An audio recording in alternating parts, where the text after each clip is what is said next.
شهر رمضان الذي أنزل فيه القرآن. الحمد لله رب العالمين، الصلاة والسلام على أشرف الأنبياء والمرسلين نبينا محمد وعلى آله وأصحابه أجمعين. أما بعد، محترم مصلیان کرام، خواتین عظام، بزرگوں، نوجوان دوستوں، اللہ کا بے انتہا شکر احسان ہے کہ رب العالمین نے ہمیں توفیق دی ہے کہ ہم اس کے سامنے کھڑے ہو کر اس کی عبادت کریں. اللہ سے دعا ہے کہ اللہ عز و جل ہماری ٹوٹی پھوٹی عبادتوں کو شرف قبولیت عطا فرمائے، آمین. پارہ 9 میں اللہ عز و جل نے سورہ انفال کا بقیہ حصہ، سورہ اعراف کا بقیہ حصہ، پھر اس کے بعد سورہ انفال کا ابتدائی حصہ ذکر فرمایا ہے. جیسے کہ سورہ اعراف کے بارے میں ہم نے پارہ 8 کے گزشتہ آدھے پارے میں کچھ تفسیرات اس کے بعض آیات کی روشنی میں ہم نے جانی ہے.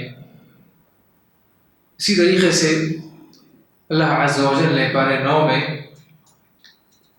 یہ فرمایا کہ ہم نے وما ارسلنا فی قریۃ من نبی الا اخذنا اہلها بالبأساء والضراء لعلهم يضرعون، کہ جس بستی میں بھی ہم نے کسی نبی کو بھیجا، وہاں پر رہنے والے لوگوں نے نبی کی باتوں کو نہیں مانا تو ہم نے انہیں خوشحالی کے ذریعے سے یا تکلیف کے ذریعے سے ان کو گرفت میں لے لیا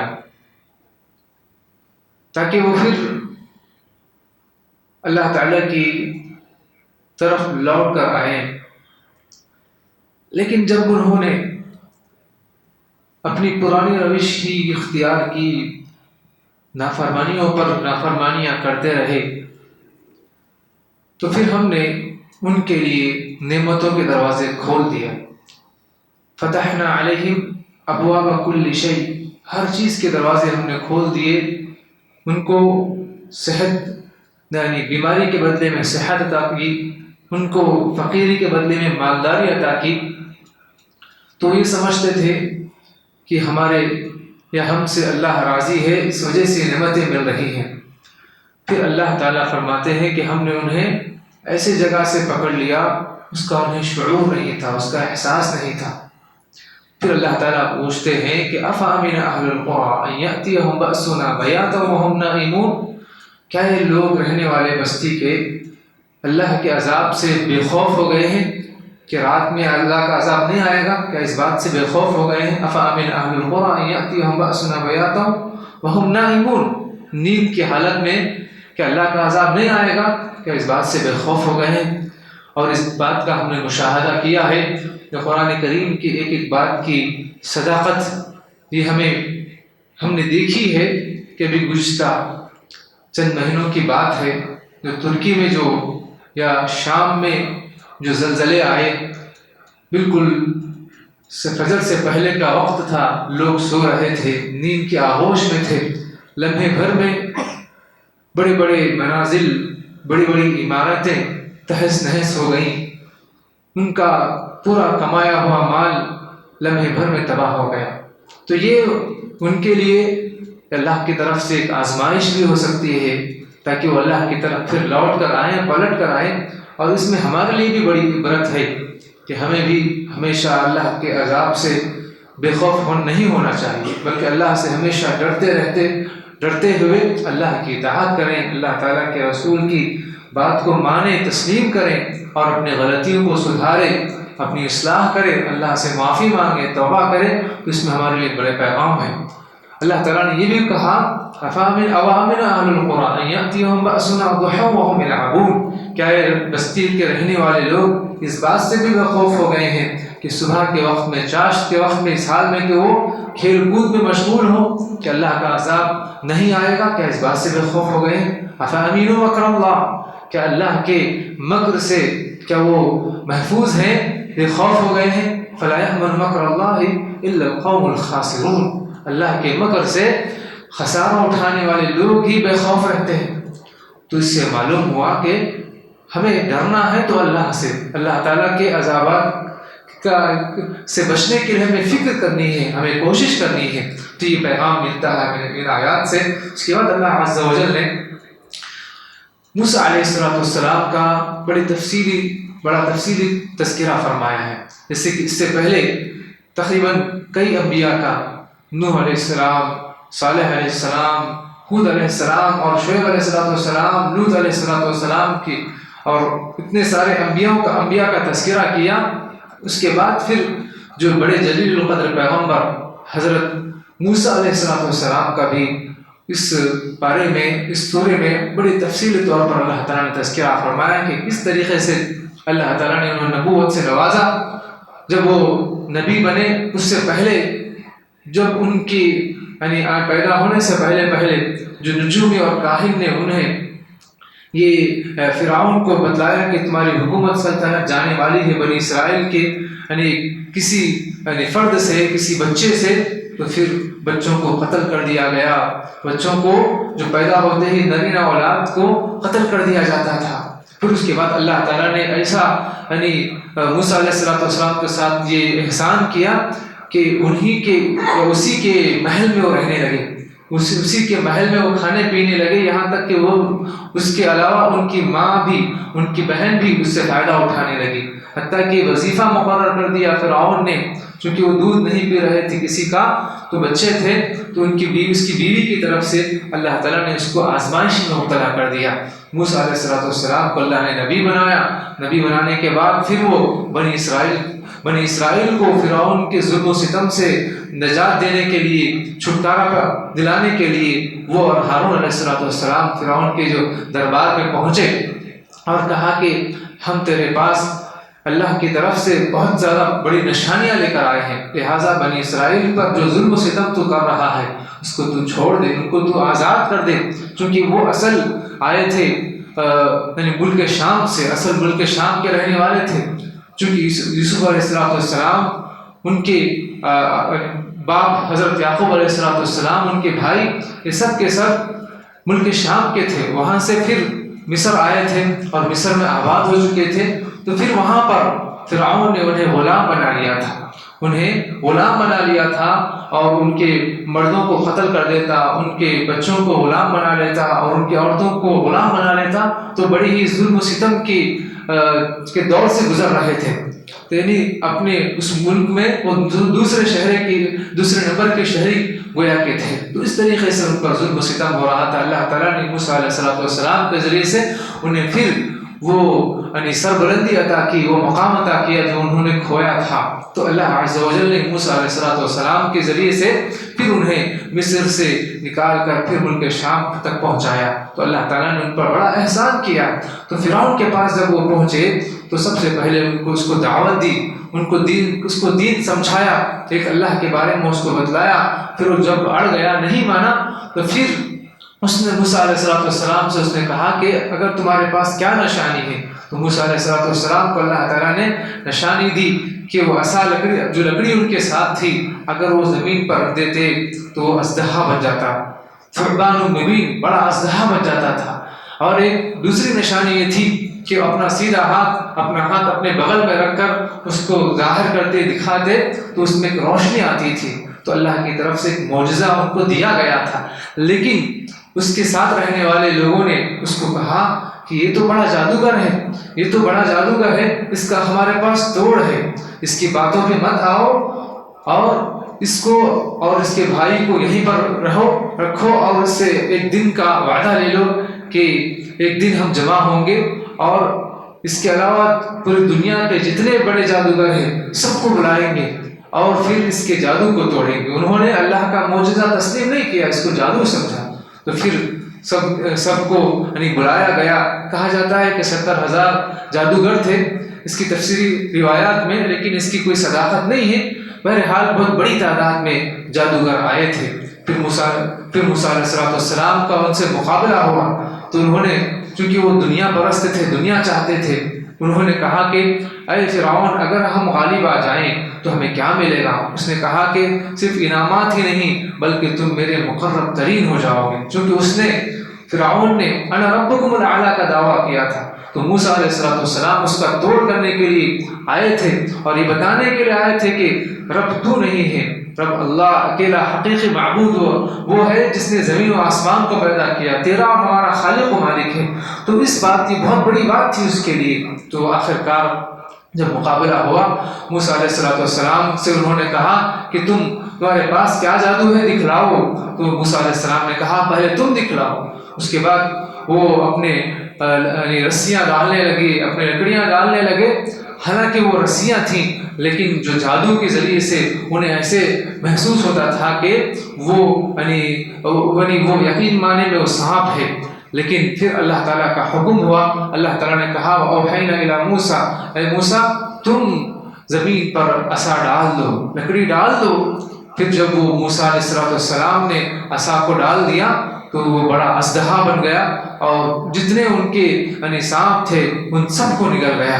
تو پھر موسیٰ علیہ السلام کا یہ معجزہ انہوں نے دیکھا جادوگر نے، چونکہ ان کو پتا تھا کہ جو ہمارے پاس جو جادو ہے وہ بہت ہی اعلیٰ قسم کا ہے اور ہم سے بڑھ کر اس نے جو کچھ کیا ہے تو یہ جادو نہیں ہو سکتا، یہ تو اللہ تعالیٰ ہی کی طرف سے ایک بڑی نشانی ہے. لہٰذا انہوں نے موسیٰ علیہ السلام کے رب پر یعنی اللہ پر ایمان لایا اور کہا کہ ہم موسیٰ اور ہارون کے رب پر ایمان لائے. نام چونکہ اس لیے لیا چونکہ فرعون بھی یہ دعویٰ کرتا تھا کہ میں تمہارا رب ہوں، میں تمہارا بڑا رب ہوں. اسی لیے اس شبہ کو انہوں نے زائل کرنے کے لیے کہا کہ ہم موسیٰ اور ہارون کے رب پر ایمان لائے ہیں. تو یہ اس کے بعد فرعون کو بڑا تعجب ہوا. اس نے کہا کہ اب یہاں سے میری سلطنت ختم ہوئی، چونکہ پوری دنیا والوں کے سامنے، پورے لوگوں کے سامنے پردہ فاش ہو گیا کہ یہ موسیٰ اس سچے نبی ہیں، اس کی بات سچی ہے اور ان کا جو ہے سکہ لوگ ماننے لگے. اس کے بعد اس نے دھمکی دی ان جادوگروں کو، کہا کہ میں نے تم کو بلایا ہے تاکہ میرا نام روشن کرے اور موسیٰ علیہ السلام اور ہارون علیہ السلام جو کچھ پیغام لائے ہیں اس کو ختم کر دے، لیکن تم تو یہ کہ اسی کی باتوں میں آ گئے. تو کہا کہ میں تمہیں نہیں چھوڑوں گا، میں تمہارے ہاتھ اور پیر مخالف سمت سے کاٹ دوں گا. تو انہوں نے کہا کہ تو چاہتا ہے کہ ہمیں ختم کرے اور ہمارے ہاتھ اور پیر کاٹ دے، کوئی بات نہیں ہے، کوئی بات نہیں ہے. یہ دنیا کی زندگی یہ فانی زندگی ہے، ہم اللہ پر ایمان لائے تو جو چاہے کر لے. پھر اس نے کہا کہ میں صرف تمہارے ہاتھ اور پیریں نہیں کاٹوں گا بلکہ لأصلبنکم اجمعین، پورے لوگوں کے سامنے تمہیں سولی پر لٹکاؤں گا. انہوں نے کہا کہ کوئی بات نہیں، اِنَّا إِلَىٰ رَبِّنَا مُنْقَلِبُونَ، ہمیں آج بھی جانا ہے، کل بھی جانا ہے اللہ کے پاس، چونکہ ہم اللہ پر ایمان لائے ہیں. اس وجہ سے تو چاہتا ہے کہ ہم کو عذاب دے، کوئی بات نہیں ہے، اور ایک دن تجھے بھی اللہ کے پاس جانا ہے تو جو چاہے کر لے. تو اس نے موسیٰ علیہ السلام اس نے جادوگروں کو وہ سزائیں دی، تکلیفیں دی. اللہ تعالیٰ نے ان کو ثابت قدمی عطا فرمائی، صبر دیا اور اس طرح انہیں کامیابی ملی. تو یہ واقعہ اللہ تعالیٰ نے یہاں پر ذکر فرمایا. پھر اس کے بعد اللہ عز و جل نے اور بھی آگے تفصیلات ذکر فرمائی کہ اس نے اس کے جو کارندے تھے فرعون کے، انہوں نے بہکایا. انہوں نے کہا کہ کیا تم موسیٰ علیہ السلام کو اور ان کے جو ایمان لائے ہیں ان کی عورتوں کو سب کو تم ایسے ہی چھوڑ رہے ہو؟ انہوں نے کہا کہ نہیں، ہم نہیں چھوڑیں گے، ہم ضرور ان کو تکلیفیں دیں گے. مصیبتوں میں تکلیفوں میں مبتلا کیا جانے لگا. اس کے بعد چونکہ یہ معاملہ جو پیش آیا فرعون کی وہاں پر جو ہے بے عزتی ہوئی، تو اس نے اس کے کارندوں نے بہکایا، کیا تم اب پھر ان کو چھوڑ رہے ہو؟ اگر تم ان لوگوں کو چھوڑ دو گے تو پھر تمہاری سلطنت ختم ہو جائے گی. وہاں سے تکلیفیں دی جانے لگی موسیٰ علیہ السلام پر ایمان لانے والوں کو. پھر موسیٰ علیہ السلام نے نصیحت کی، کہا کہ دیکھو یہ چیزیں تم کو ہونا ہے، تکلیفیں آئیں گی، مصیبتیں آئیں گی، تم صبر کرو، تم استقامت کی راہ اختیار کرو، اللہ تعالیٰ پر تم ایمان لے آؤ، تم نماز کے ذریعے سے اللہ تعالیٰ کی سے مدد مانگو، یہ مصیبتیں آئیں گی، اس کے بعد اللہ تعالیٰ تمہیں پھر غلبہ عطا کرے گا، تمہیں طاقت و قوت دے گا، اس زمین کا تمہیں وارث بنا دے گا۔ تو اس کے بعد اللہ عز و جل انہوں نے کہا کہ وہ صبر کرنے والے نہیں تھے، تو انہوں نے کہا کہ اے موسیٰ، تیرے پیدا ہونے سے پہلے بھی یہ تکلیفیں ہم کو آئی، تیرے نبی بننے کے بعد بھی، تجھ پر ایمان لانے کے بعد بھی تکلیفیں ہم کو آئی ہیں، تو تیری طرف سے بہت ساری تکلیفوں میں ہم مبتلا ہو چکے ہیں۔ موسیٰ علیہ السلام نے کہا کہ صبر کرو، صبر کرو، اللہ تعالیٰ ضرور تمہاری مدد کرے گا۔ پھر اللہ عز و جل نے فرعون کی اور اس پر جو ایمان لائے ہیں ان کی آزمائش کی، ان پر بڑی بڑی تکلیفیں، بڑی بڑی مصیبتیں پھر ان پر آئیں، اللہ تعالیٰ نے ان پر سزائیں دی، ان کے فَأَرْسَلْنَا عَلَيْهِمُ الطُّوفَانَ وَالْجَرَادَ وَالْقُمَّلَ وَالضَّفَادِعَ وَالدَّمَ آيَاتٍ مُفَصَّلَاتٍ۔ اللہ تعالیٰ فرماتے ہیں پھر فرعون پر، عمالقہ پر اللہ تعالیٰ نے بہت سارے آسمانی عذاب، زمینی عذاب نازل کیے۔ فَأَرْسَلْنَا عَلَيْهِمُ الطُّوفَانَ، کبھی طوفان ان پر آتا تھا، ان کو ہلاک کر دیتا تھا۔ فَأَرْسَلْنَا عَلَيْهِمُ الطُّوفَانَ وَالْجَرَادَ، کبھی ٹڈیاں جو ان کے فصلوں کو تباہ کر دیتی تھیں، ان کے فصلوں کو، کھڑی فصلوں کو کھا جاتی تھیں، لمحے بھر میں چک کر جاتی تھی۔ والضفادع، اور ہر جگہ مینڈک ہی مینڈک پھیلا دیے تھے اللہ تعالیٰ نے، ان کے بستروں میں، ان کے کھانوں میں، ان کے چلنے پھرنے کی جگہوں میں، ان کے کپڑوں میں، ہر چیز میں مینڈک۔ اس طرح ان کو پریشان کیا گیا، مصیبت میں مبتلا کیا گیا۔ فرعون کو اس طریقے سے سزائیں دی جانے لگی۔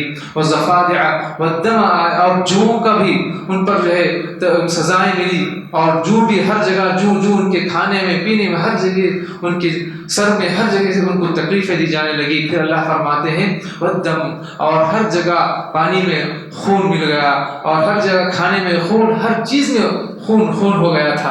اس طرح سے اللہ تعالیٰ کی طرف سے بہت ساری نشانیاں ان کو دی گئی۔ دیکھو تم نے موسیٰ کی بات کو نہیں مانی، جو اللہ کی طرف سے سچا نبی ہے، تو تم کو عذابات میں مبتلا کیا جا رہا ہے۔ ابھی تم فرعون کو چھوڑو اور اللہ پر ایمان لاؤ۔ وہاں پر ان کو سمجھ آئی، انہوں نے پھر کہا کہ اے موسیٰ تم اپنے رب سے دعا کرو، اپنے رب سے دعا کرو، اگر یہ مصیبت ہم سے ہٹ جائے گی تو پھر ہم تیرے رب پر ایمان لائیں گے۔ چونکہ وہاں پر پریشان ہو گئے، کھانے پینے کی ہر چیز کی تکلیف ہو گئی، تو آخر کار مجبور ہو کر موسیٰ علیہ السلام کے پاس آؤ اور کہا کہ موسیٰ آپ ہمارے لیے دعا کریں، جب اللہ تعالیٰ ہم سے پریشانی دور کر دے گا تو پھر ہم ضرور تیرے رب پر ایمان لائیں گے۔ پھر اللہ فرماتے ہیں فَلَمَّا كَشَفْنَا عَنْهُمُ الرِّجْزَ إِلَىٰ أَجَلٍ هُمْ بَالِغُوهُ إِذَا هُمْ يَنكُثُونَ۔ اب ان کی روش ایسی تھی، اللہ تعالیٰ نے ان سے جو عذاب ہٹا دیا تو پھر وہ دوبارہ اللہ تعالیٰ اپنے وعدے کو سے مکر گئے، پھر اللہ تعالیٰ کا وہ انکار کرنے لگے۔ تو اس طریقے سے ان کو ان کی ایک پرانی عادت پر وہ چل دیے۔ تو اللہ تعالیٰ فرماتے ہیں پھر ہم نے ان کا انتقام لیا، ان کو یم میں، بڑے سمندر میں ان کو غرق کر دیا، جیسے کہ اس کا تفصیلی واقعہ آپ جانتے ہیں کہ وہاں سے موسیٰ علیہ السلام اپنے بنی اسرائیل کو لے کر نکلے، تو سامنے جو دریائے نیل پڑا، اللہ کے حکم سے لاٹھی ماری تو پھر وہ دریا میں راستہ بنا دیا اللہ تعالیٰ نے، اور بنی اسرائیل پورے کے پورے پار ہو گئے۔ پیچھے سے فرعون اس کی فوج آئی اور اللہ کے حکم سے بیچوں بیچ وہ پہنچے، تو اللہ کے حکم سے سمندر مل گیا اور پھر اس میں غرق ہو گئے، اور فرعون کو بھی غرق کر دیا گیا۔ اور آج بھی بطور نشانی اللہ تعالیٰ نے اس کے جسم کو باقی رکھا۔ وہ اس وقت ایمان لے آیا، کہا کہ اب میں موسیٰ کے رب پر، اللہ پر ایمان لاتا ہوں۔ تو اللہ نے فرمایا الآن وقد عصیت، کیا اب تو ایمان لا رہا ہے، حالانکہ اس سے پہلے تو نے بہت ساری نافرمانیاں کی، تو اب موت کو دیکھ کر تو ایمان لا رہا ہے اللہ پر، تیرا ایمان قابل قبول نہیں ہے۔ فَالْيَوْمَ نُنَجِّيكَ بِبَدَنِكَ لِتَكُونَ لِمَنْ خَلْفَكَ آیَةً، ہم تیرے بدن کو زندہ رکھیں گے، باقی رکھیں گے، تاکہ تو دوسروں کے لیے نشان عبرت بن جائے۔ تو چونکہ تو اپنے آپ کو رب کہتا تھا، بڑا کہتا تھا، تیرے پاس ہر چیز کی سلطنت تھی، حکومت تھی، اس کے باوجود تیرا کچھ کام نہیں آیا، تیری سلطنت، تیری دولت، تیری شہرت کچھ کام نہیں آئی، لہٰذا ہم تجھے باقی رکھیں گے، تیرے جسم کو باقی رکھیں گے، تاکہ تو دوسروں کے لیے نشان عبرت بن جائے۔ اگر کوئی ایسا چاہتا ہے کہ اپنے آپ کو خدا بناتا ہے تو پھر تجھے دیکھ کر وہ اس بات سے پیچھے ہٹ جائے۔ تو اللہ عز و جل نے اس کو آج بھی بطور نشانی کے باقی رکھا ہے۔ تو اس میں قرآن کی بڑی سچائی ہے، بڑی صداقت ہے۔ تو یہ اللہ تعالیٰ نے اس کے بعد پھر بنی اسرائیل کو یعنی دنیا کی سلطنت عطا کی، مشرق و مغرب کی سلطنت عطا کی. پھر اس کے بعد یوشع بن نون کے دور میں جو وہاں پر جو عمالقہ کے جو لوگ تھے ان سے جہاد ہوا. پھر وہاں سے وہ پھر ملک شام چلے گئے، وہاں پر اللہ تعالیٰ نے بہت برکت عطا فرمائی.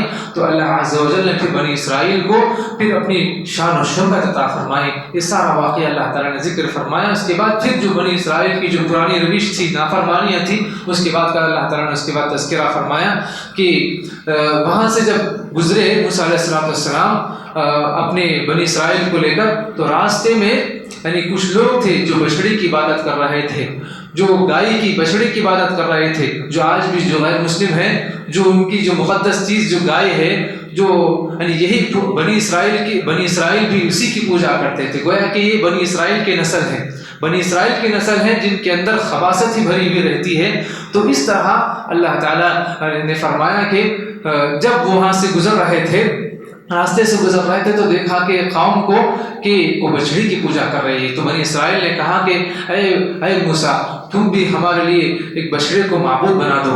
تو موسیٰ علیہ السلام نے کہا کہ کیا اللہ کو چھوڑ کر میں ایسے بچڑے کو تمہارا معبود بناؤں؟ تم کیسے بدبخت لوگ ہو.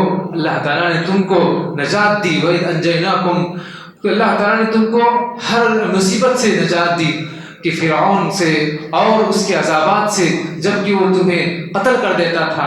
يُقَتِّلُونَ أَبْنَاءَكُمْ، تم کو قتل کر دیتا تھا، برے بدترین سزائیں میں دوچار کیا تھا. اس کے باوجود بھی تم ابھی بھی نہیں سدھرے ہیں. موسیٰ علیہ السلام نے ان کو ڈانٹا اور انہوں نے پھر اس کے بعد معافی مانگی. تو اللہ تعالیٰ نے یہ تمام واقعات ذکر فرمائے ہیں. میں اللہ تعالیٰ سے دعا کرتا ہوں کہ رب العالمین مجھے اور آپ کو تمام کو قرآن و سنت کا فہم عطا فرمائیں، اور ہمارے اندر جو یعنی برائی کے رئیس ہے، اللہ تعالیٰ اس کو چھوڑنے کی توفیق عطا فرمائے. اللہ تعالیٰ اطاعت کا جذبہ ہمارے اندر عطا فرمائے، جیسے کہ صحابہ کرام رضی اللہ عنہم اجمعین کے اندر وہ اطاعت کا جذبہ تھا. اللہ تعالیٰ ہمارے گناہوں کو معاف فرما. آمین یا رب العالمین. وصلی اللہ وسلم وبارک علی نبینا محمد وعلی آلہ واصحابہ اجمعین.